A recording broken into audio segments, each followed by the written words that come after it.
this is Debra Griggs, and I'm here in Norfolk, Virginia. I'm happy that you all are here today, and sorry I can't be with you in person. I'll tell you just a bit about myself. I'm a board member of the Virginia Federation of Humane Societies, a past board member of Virginia Voters for Animal Welfare, a board member of Animal Rescue of Tidewater, and the Animal Welfare Coalition of Hampton Roads, and I am pleased to be speaking to you today about the water bill. I sell real estate in Norfolk, Virginia Beach area, and in my day-to-day activities as a realtor, I have had the occasion to see dogs outside with what I thought was inadequate water. So the need for the bill arose for me from that activity. That's what prompted me to go to my delegate, Kenny Alexander, and ask for his help. From our research, from that came House Bill 673, which compels better provision of water for animals. I have to tell you that it was not a one-woman show. What I knew was there was a need, but what I didn't really know how to do was get a result that was needed. And when questions came from the House Agricultural Subcommittee about activities in the field, I was so thankful to have Kathy Strauss there, who is the legislative liaison for Virginia Animal Control Association, because of course, as a citizen advocate, I couldn't answer those questions, but Kathy could. And she offered a compelling reason for the passage of this law. And here's the most important part of this bill for me. The law as it was before said that adequate water was offered at least once every 12 hours.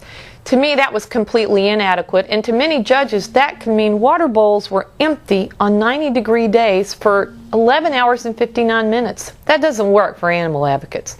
So that language was struck, and what it now says is that animals must have provision of and access to clean, fresh, potable water of a drinkable temperature that is provided in a suitable manner and volume and at suitable intervals appropriate for the weather and temperature.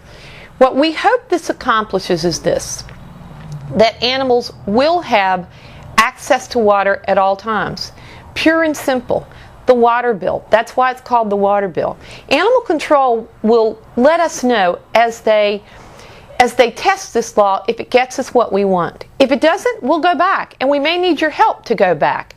But we all want the same thing. We want our animals to have access to water.